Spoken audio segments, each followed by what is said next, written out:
कितने आदमी थे?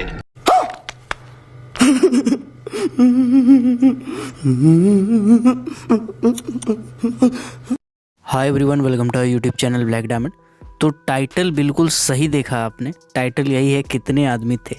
क्योंकि एक्चुअली बात ऐसा है कि बहुत दिनों से लोग कमेंट कर रहे थे कि कन्फ्यूज़न होता है माइंस रूल, माइंस एक्ट में बहुत सारे ऐसे प्रोविज़न हैं, जैसे ड्रिंकिंग वाटर कितना व्यक्ति पे रखना है, टॉयलेट कितना व्यक्ति पे रखना है, फर्स्ट एड कितना व्यक्ति पे रखना है, रेस्ट शेल्टर कितना व्यक्ति पे बनाया जाना है, कैंटीन कितना व्यक्ति पे बनाया जाना है, वेलफेयर ऑफिसर, वर्कमैन इंस्पेक्टर, इन सभी चीज़ों को लोगों को बेसिक कन्फ्यूज़न होता था। लोग याद तो कर लेते थे, लेकिन हफ्ता भर में दिमाग से उतर जाता था कि आखिर कौन सा वाला डाटा किसके लिए था। तो आपका ये वाला प्रॉब्लम यहाँ पे सॉल्व होने वाला है पूरी तरीके से, क्योंकि इस वीडियो का टाइटल सही है एकदम। और मैं कोशिश ये करूँगा कि जितने भी पॉइंट्स हैं वो सभी भी साथ ही साथ कवर होते जाए। तो चलिए स्टार्ट कीजिए। इस वीडियो को लास्ट तक ज़रूर देखिएगा और 2-3 बार कोशिश कीजिएगा इसको देखने का। चलिए स्टार्ट करते हैं। सबसे पहले बात करते हैं ड्रिंकिंग वाटर के प्रोविज़न में, मतलब कितना व्यक्ति में आपको पीने का पानी अवेल कराना है, अवेलेबल रखना है।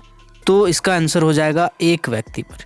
जी हाँ, अगर पीने का पानी का बात किया जाए कि कितना व्यक्ति रहे तो पीने का पानी रखना है, तो अगर माइंस में एक आदमी भी काम करता है, माइंस बंद पड़ा हुआ है, गार्ड साहब आते हैं खाली हाजिरी देने के लिए, तो गार्ड साहब को पीने के लिए भी पानी का व्यवस्था कराने का जो जिम्मेदारी होगा वो मैनेजमेंट का होगा। ठीक है, भले उसको घड़ा में पानी दे दिया जाए, बोतल में भर के दे दिया जाए, कुछ भी, लेकिन पीने का पानी का प्रोविज़न जो है वो आपका एक व्यक्ति से स्टार्ट हो जाता है। इसके बाद बात करेंगे कि अगर कितना लीटर पानी दिया जाए उसको। तो देखिए ऐसा है कि पीने का पानी 2 लीटर प्रति व्यक्ति कम से कम दिया जाता है नॉर्मल कंडीशन में। नॉर्मल कंडीशन मतलब कुछ भी बहुत ज़्यादा गर्मी नहीं है, ह्यूमिडिटी नहीं है बहुत ज़्यादा, नॉर्मल है, उस कंडीशन में 2 लीटर प्रति व्यक्ति पानी अगर दिया जाए तो ये इनफ है, काफ़ी है। ठीक है, इसके बाद है कि अगर माइंस में 100 से ज़्यादा आदमी काम करता है, 100 और प्लस का मतलब है 100 या 100 से ज़्यादा आदमी, तो उस कंडीशन में मैकेनिकली चिल्ड करके, मैकेनिकली ठंडा करके रखा जाएगा। माने कुल मिला करके बोला जाए तो जो फ्रीज़र होता है पानी को ठंडा रखने का, वो फ्रीज़र लगाया जाएगा। ठीक है, क्योंकि घड़ा का पानी तुरंत ख़त्म हो जाएगा। 100 आदमी पानी पिएगा तो घड़ा में पानी थोड़ी बचेगा, तो इसीलिए मैकेनिकली ठंडा किया जाता है, इसका व्यवस्था रखा जाता है। ठीक है, 100 या 100 से ज़्यादा व्यक्ति रखने पर। इसके बाद जो ड्रिंकिंग वाटर से रिलेटेड प्रोविज़न है वो ये है WBT। WBT का फुल फॉर्म होता है वेट बल्ब टेम्परेचर, जो कि हाइग्रोमीटर नाम का एक इंस्ट्रूमेंट से नापते हैं। ठीक है, हाइग्रोमीटर से ह्यूमिडिटी नापते हैं, और ह्यूमिडिटी नापने के लिए 2 उसमें थर्मामीटर होता है, ड्राई बल्ब टेम्परेचर और वेट बल्ब टेम्परेचर नापा जाता है बेसिकली। ठीक है, तो उसका पॉइंट है। अगर हाइग्रोमीटर आपने नहीं देखा है तो शायद मेरा वीडियो पड़ा होगा, आप जाके देख सकते हैं। तो WBT अगर 30 डिग्री से ज़्यादा हो गया, जांच किए पता चला कि 30 डिग्री से ज़्यादा WBT है, तो पीने का पानी 3 लीटर प्रति व्यक्ति के हिसाब से रखा जाएगा, मतलब 1 लीटर पानी बढ़ा दिया जाएगा। और पीने का पानी में ये प्रोविज़न है कि सबसे बेहतर है कि अगर बोतल आप दे सकते हैं, ठीक है, तो आप आराम से बोतल प्रोवाइड करा देंगे। देखिए यहाँ पे ऐसा है कि पहले बोतल दिया जाता था, एक थर्मस टाइप का आता था। ठीक है ना, डब्बा जैसा रहता था बोतल, ऐसे करके उसके ऊपर में जूट का बोरा जैसा कुछ लपेटा रहता था, उस पर उसको गीला रखने से पानी ठंडा रहता था। ठीक है, और बोतल देने का प्रोविज़न बहुत सारा माइंस में इसलिए फॉलो नहीं करता है क्योंकि गर्मी का टाइम है, बोतल दे दीजिएगा, लेके जाएगा माइंस में तो जाते जाते गर्म हो जाता है पानी, गर्म पानी कोई पिएगा नहीं, बस इसी के चलते बोतल वाला नहीं है। बट कहा यह गया है कि 3 लीटर प्रति व्यक्ति कम से कम आपको पानी देना है अगर WBT 30 डिग्री है, और नॉर्मल कंडीशन में 2 लीटर प्रति व्यक्ति पानी देना है। 100 से ज़्यादा रहेगा तो फिर आपको फ्रीज़र लगवाना है माइंस में। तो ये रहा ड्रिंकिंग वाटर से रिलेटेड प्रोविज़न। चलिए अब इसको छोड़ के अब आगे बढ़ते हैं।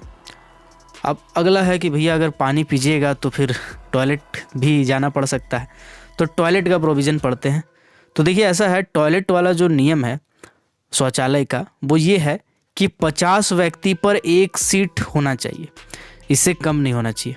1 सीट मतलब देखिए यहाँ जो साइड में 100 सीट लगा हुआ ना, है ना, इस टाइप का उस टाइप का, मतलब वेस्टर्न रहे चाहे इंडियन रहे, इसका बात नहीं किया गया। बेसिकली ऐसा 1 ठो लगाया जाएगा, है ना, और 1 ठो का बीच में पार्टीशन भी रहेगा, है ना। ऐसे करके बनाया जाएगा। तो टॉयलेट प्रति 50 व्यक्ति पे एक ठो बनाया जाता है। इसमें देखिए 50 प्लस नहीं है, इसमें कहीं नहीं लिखा है कि 50 से ज़्यादा व्यक्ति पे, ठीक है, या 50 से कम व्यक्ति पे। इसमें बेसिकली लिखा है 50 व्यक्ति पर एक। तो इस चीज़ पे ध्यान दीजिएगा, जहाँ पे प्लस का सिंबल होगा वहाँ मतलब इससे ज़्यादा होगा तब लगाएंगे, और जहाँ पे ऐसे करके हम अगर प्लस लिखे हैं तो इसका मतलब है कि 50 या 50 से ज़्यादा, 50 लेस 50 से ज़्यादा, ठीक है। तो इस चीज़ को ध्यान दीजिएगा। तो टॉयलेट जो है बेसिकली 50 व्यक्ति पे एक सीट रखा जाता है। अब यहाँ पे एक बात आती है, महिला के लिए अलग शौचालय होता है, पुरुष के लिए अलग शौचालय होता है।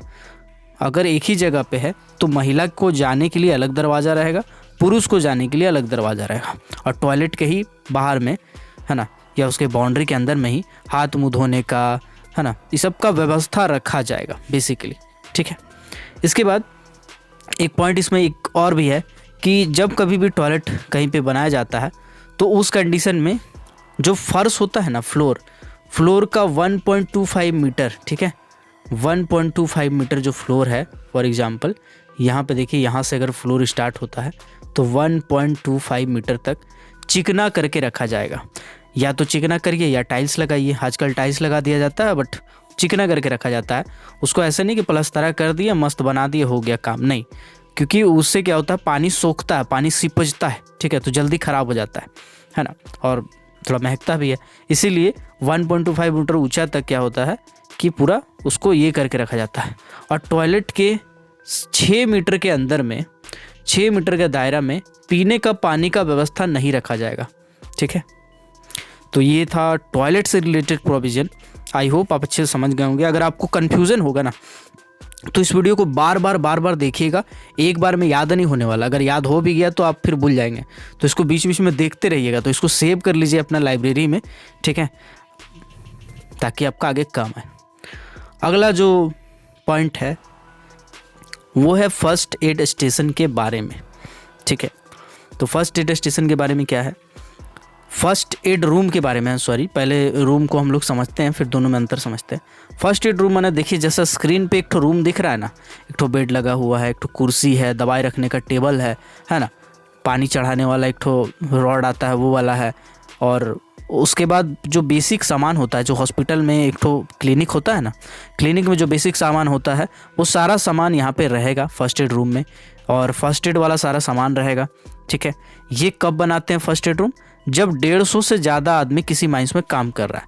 यहाँ पे 150 प्लस लिखा है, मतलब है कि 150 से अधिक, नॉट 150 या 150 से अधिक, ये अलग चीज़ हो जाएगा।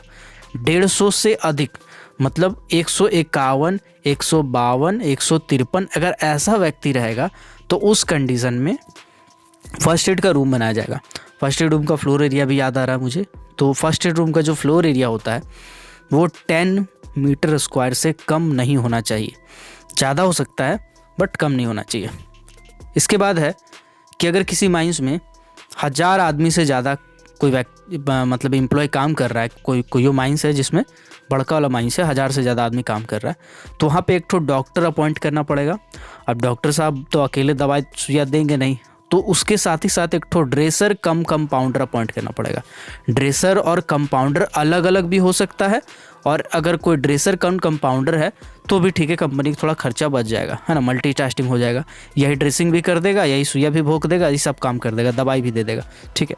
तो डॉक्टर साहब एक ठो होने चाहिए और ड्रेसर कर कम कंपाउंडर होने चाहिए। साथ ही साथ ये जो डॉक्टर हैं और ड्रेसर कर कंपाउंडर है, ये होल टाइम एम्प्लॉय होंगे।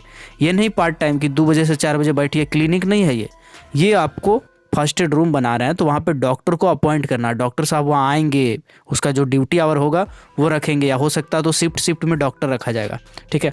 24 घंटा डॉक्टर यहाँ पे अवेलेबल होने चाहिए, 24/7 डॉक्टर अवेलेबल होने चाहिए, जहाँ पर भी 1000 से ज़्यादा आदमी काम करता है।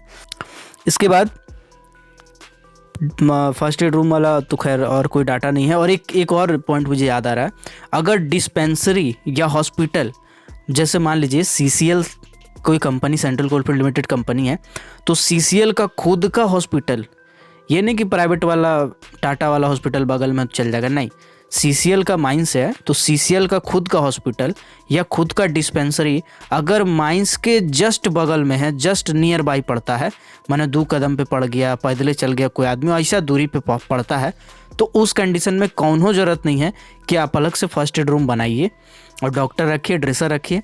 डिस्पेंसरी में जो डॉक्टर है, डिस्पेंसरी भी 24 आवर खुला रहता है और जो हॉस्पिटल है वो भी 24 आवर खुला रहता है। तो इस कंडीशन में कोनो ज़रूरत नहीं है कि फ़र्स्ट एड रूम बनाया जाए अलग से। ठीक है, चलिए फर्स्ट एड स्टेशन की बात करते हैं। यहाँ पे हम लोग समझते हैं फर्स्ट एड रूम और फर्स्ट एड स्टेशन में अंतर क्या है। तो देखिए ऐसा है, फर्स्ट एड रूम तो ऐसा एक रूम होगा, कमरा होगा जिसमें बेड लगा रहेगा, रॉड रखा रहेगा, दवाई रखा रहेगा, फर्स्ट एड रूम रहेगा, मेडिकल फैसिलिटी रहेगा, ये सारा कुछ रहेगा, डॉक्टर रहेगा, ड्रेसर रहेगा, ये है फर्स्ट एड रूम। और फर्स्ट एड स्टेशन में है ऐसा कोनो बक्सा रहेगा, 2-4 गो सामान रहेगा, स्ट्रेचर फर्स्ट स्ट्रेचर कहीं पर रख दीजिए, बड़का को बोर्ड लगा दीजिए, उसमें 2-4 गो आदमी के नाम लिख दीजिए जिसको फर्स्ट एड आता है, वही हो गया आपका फर्स्ट एड स्टेशन।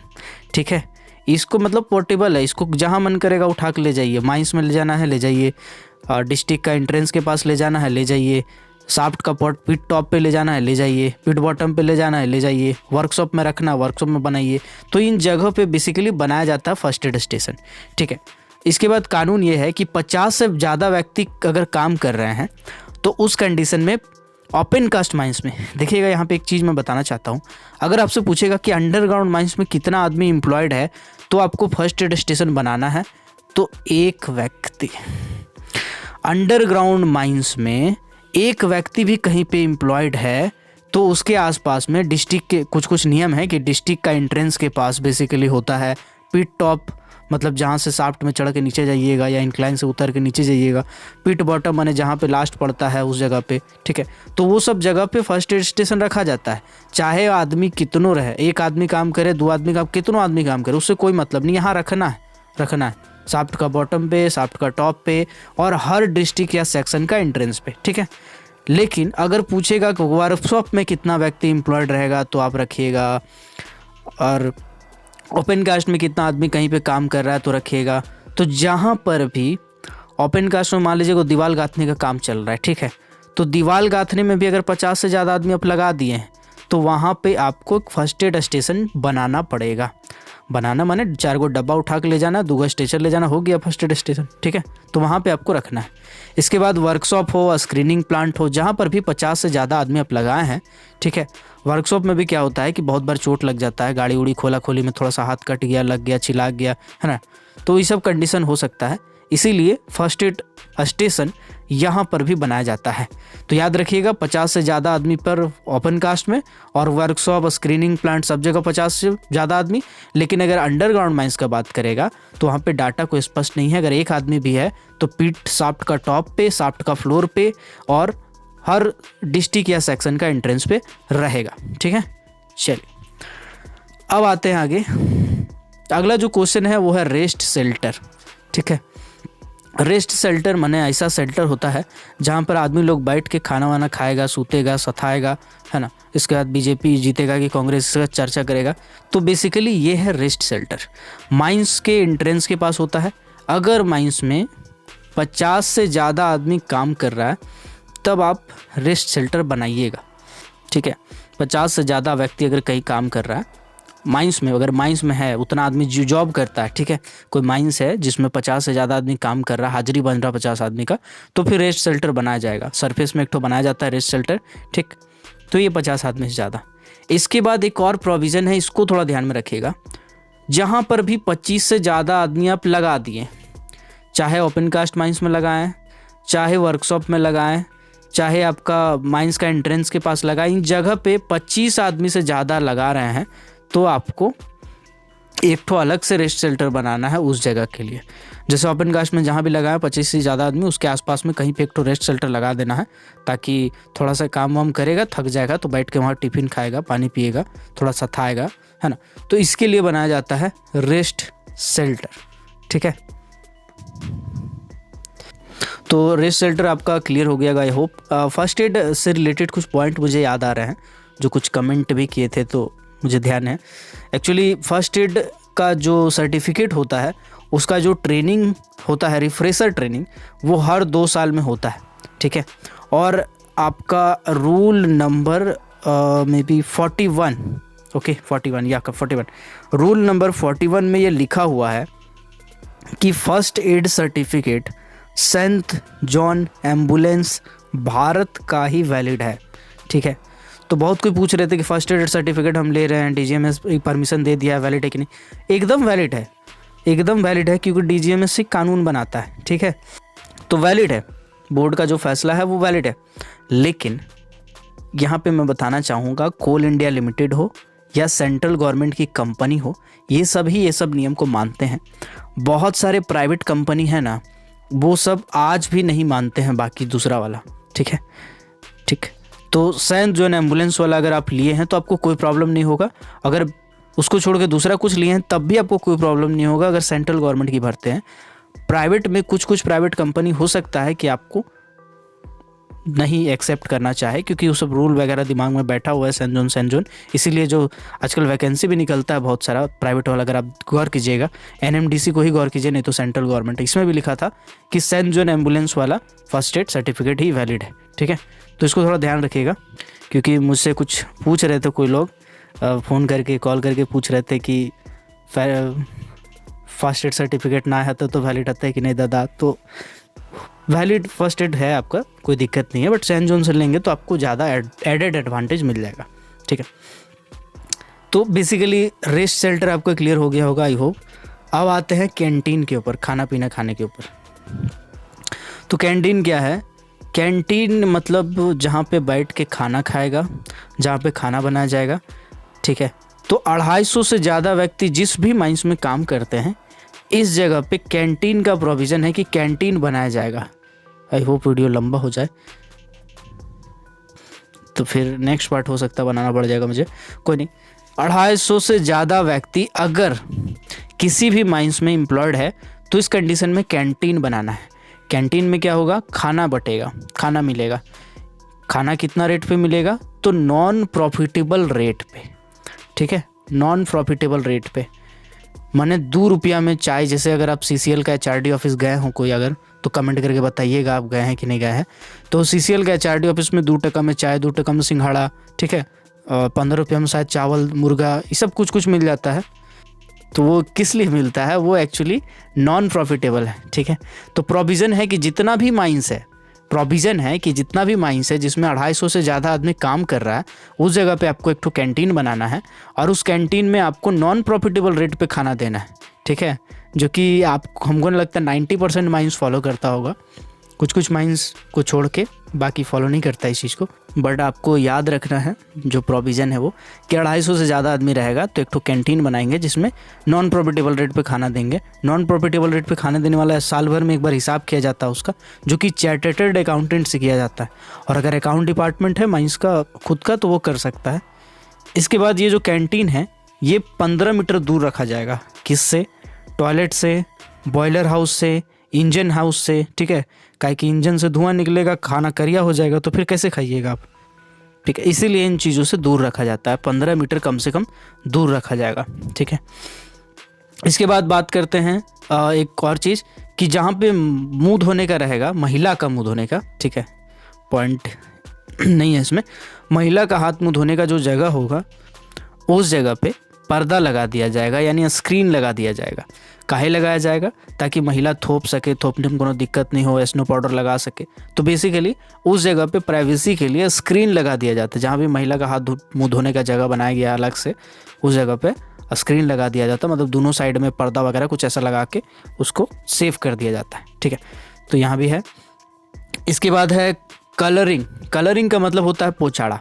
ठीक है, जैसे कलरिंग जो है, अगर कैंटीन के दीवालों की बात करें, जहाँ बैठ के आप खाना खा रहे हैं उसी के ऊपर आसपास दीवार में, उसमें हर साल पचौड़ा किया जाएगा, कलरिंग किया जाएगा। चाहे डिस्टेम्पर मारिए, चाहे चूना मारिए, बस मारना है। ठीक है, इसके बाद अगर किचन का बात करें तो किचन का हर 4 महीना में कलरिंग किया जाएगा। काहे कि खाना बनेगा तो धुआं निकलेगा तो रूम काला हो जाएगा। आप कभी रसोई वाला घुस के देखिएगा तो आपको पता चल जाएगा। तो जब काला हो जाता है स्क्रीन, पूरा दीवार वाल काला हो जाता है, तो इसके कारण बहुत सारा कीड़ा मकोड़ा जो है वो दिखता नहीं है। ठीक है, तो वो कीड़ा मकोड़ा जहाँ पे लाइट रहेगा वहीं जाके चिपकता है ना। तो खाना बना रहे हैं तो खाना के पास पास लाइट रखना होता है, तो बस खाना में जा के दनादन कूदे जाएगा। ठीक है, आपको लगेगा कि आप पौष्टिक खाना खा रहे हैं, लेकिन आपको पता नहीं हो कितना प्रोटीन आप खा चुके हैं। ठीक, इसीलिए बोला गया है कि किचन को हर 4 महीना में पचौड़ा करना होता है। पचौड़ा करने से बेसिकली लाइट अच्छे से रिफ्लेक्ट होता है और कीड़ा मकोड़ा का समस्या थोड़ा सा कम हो जाता है। इसके बाद होता है वार्निशिंग। वार्निशिंग का मतलब होता है जो दरवाज़ा है ना, खिड़की है, इस सब में पेंट करना। तो ये भी ज़रूरी है, जो अगर बेंच टेबल ऐसा कुछ लगाए हैं तो उसको भी पेंट करना है, कलर करना है, रंग करना है। ठीक है, सुंदर दिखने के लिए भी करना है, साथ ही साथ उसमें से जो फाफड़ी उखड़ता है ख़राब ना हो इसके लिए भी करना है। तो 3 साल में वार्निशिंग किया जाता है ना। तो ध्यान रखिएगा, हर साल पचौड़ा किया जाएगा, कलर किया जाएगा कैंटीन का दीवार का, 4 महीना में जो किचन है उसका, और 3 साल में वार्निशिंग होगा। ठीक है, तो ये वाला पॉइंट याद रखिएगा। एक और पॉइंट मुझे याद आ रहा है जो कि सर्कुलर में दिया गया है, सर्कुलर नंबर 2022/1959। इसमें दिया गया है 22 का 1959 वाला में। बेसिकली इसमें ये लिखा हुआ है कि बड़का जो ओपन कास्ट माइंस होगा, बड़ा ओपन कास्ट माइंस है, उसमें मोबाइल कैंटीन होगा। जैसे आजकल रोड के साइड में लगा रहता है ना मोबाइल वाला गाड़ी, उसी में चाउमीन बना के अंडा रोल बना के बेचता है। तो उसी तरह से ओपन कास्ट जो बड़ा माइंस है, अब वहाँ से एक जगह से दूसरे जगह आदमी जाएगा, उसको आधा घंटा का टाइम मिला खाना खाने का, तो जाते जाते तो बेचारा का दिक्कत हो जाएगा। तो इस कंडीशन में मोबाइल कैंटीन वहाँ पे पहुँचेगा। ओपन कास्ट में जहाँ पे काम हो रहा है वहाँ तक मोबाइल कैंटीन अगर जा सकता है तो जाएगा सेफ डिस्टेंस तक, और वहाँ पे जाने के बाद आदमी लोग वहीं से खाना खरीदेगा, खाएगा, है ना। मोबाइल कैंटीन बहुत सारा रखा जाता है। ठीक है, तो बहुत कम माइंस में वो सब चीज़ अभी फॉलो हो रहा है। ठीक है, इसके बाद है कि हाइजीन मेंटेन करके रखेगा। ऐसा नहीं कि कॉलेज में जो कीड़ा वाला खाना खिलाता था वैसे खिलाएगा। कॉलेज हॉस्टल में आपको रहे होंगे तो बताइएगा। तो ये कैंटीन के बारे में है। इसके बाद कुछ है कैंटीन मैनेजिंग कमेटी के बारे में, इसको भी थोड़ा देख लीजिए एक बार। देखिए, कैंटीन मैनेजिंग कमेटी माने अभी क्या है कि कुछ चीज़ों को मैनेजर के दायित्व से बाहर रखा जाता है। मैनेजर साहब कुछ चीज़ को नहीं देखते हैं, काहे कि मैनेजर है, कितना काम करेगा। कैंटीन को नहीं देखेंगे, पिट हेड बाथरूम को नहीं देखेंगे, माने जो झरना लगा रहता है फिर मतलब सरफेस पे, जहाँ पे आदमी काम धाम करके 8 घंटा आता है, उसको नहा धो के घर जाता है, तो वो जो पिट हेड बाथ रूल है उसमें भी नहीं देखेगा। क्रैच होता है, क्रैच, ठीक है, क्रैच जो भी महिलाओं के 6 साल से छोटा बच्चा होता है उसको संभालने के लिए एक सुसु गृह बनाया जाता है, इसको क्रैच रूल भी बोलते हैं। तो क्रैच में भी मैनेजर को कोई मतलब नहीं है, इस समय कुछ भी हो उसको कोई मतलब नहीं। तो बेसिकली ऐसा है कि 1000 से ज़्यादा, अगर 1000 व्यक्ति होता है कैंटीन मैनेजिंग कमेटी में, तो 1000 व्यक्ति पे एक मेंबर चुना जाएगा। अब मेंबर कौन रहेगा? वर्कर का बीच का रहेगा, है ना। इसके बाद मिनिमम 2 ठो कम से कम चुनना है आपको वर्कर, और मैक्सिमम जो है वो 5, मतलब 2 से 5 जो कैंटीन मैनेजिंग कमेटी है उसमें मेंबर रहेंगे। और वर्किंग पीरियड की बात करें तो 2 साल रहेगा। जैसे सेफ्टी कमेटी का होता है ना वर्किंग पीरियड 2 साल, इसी तरह से यहाँ पर भी 2 साल 2 ईयर इंटरवल रहेगा, मतलब 2 ईयर का कार्यकाल रहेगा। तो आज इतना ही रखते हैं, बहुत ज़्यादा लंबा हो गया है। बाकी इसका एक और पार्ट और आएगा जिसको ज़रूर देखिएगा, ठीक है, और इसको बार बार देखते रहिएगा। और बहुत दिनों से मेरे कमेंट सेक्शन में कमेंट आ रहा है, व्हाट्सअप पे लोग मैसेज करके कह रहे थे, क्योंकि मेरा DGMS का जब एग्जामिनेशन हुआ था उसके बाद मैंने बताया था लोगों को रिजल्ट। तो बट फ़िलहाल ऐसा है कि बहुत से लोग मैसेज करते हैं कि क्लासेस कब स्टार्ट कर रहे हैं। तो पिछले महीने 1.5 महीने से मैं थोड़ा अस्त व्यस्त था, तो अब मैं सोच रहा हूँ क्लासेस स्टार्ट करने का। तो स्क्रीन पे जो नंबर आ रहा है इस पे व्हाट्सअप कीजिएगा, कॉल मत कीजिएगा, व्हाट्सअप करके पूछिएगा कि कब से स्टार्ट होने वाला है, नहीं होने वाला है। बट मैं यहाँ पे क्लियर कर देना चाहता हूँ कि वो जो क्लासेस होगा वो माइनिंग सरदार हो या ओवरमैन हो, दोनों के लिए है। अगर दोनों में से कोई भी करना चाहते हैं, चाहे वो DGMS की एग्जामिनेशन हो या कोल इंडिया लिमिटेड के जो अलग अलग सब्सिडरी की वैकेंसी निकलती है उसकी क्लासेस हो, सिर्फ और सिर्फ माइनिंग सरदार और ओवरमैन, चाहे DGMS की तैयारी हो चाहे कोल इंडिया की तैयारी हो, अगर आप करना चाहते हैं तो स्क्रीन पे जो व्हाट्सअप नंबर आ रहा है इस पे मैसेज कीजिएगा, कॉल नहीं कीजिएगा, और आप इंक्वायरी कर सकते हैं। तो मिलते हैं अगले वीडियो में, तब तक के लिए keep watching, keep supporting, till then, Jai Hind.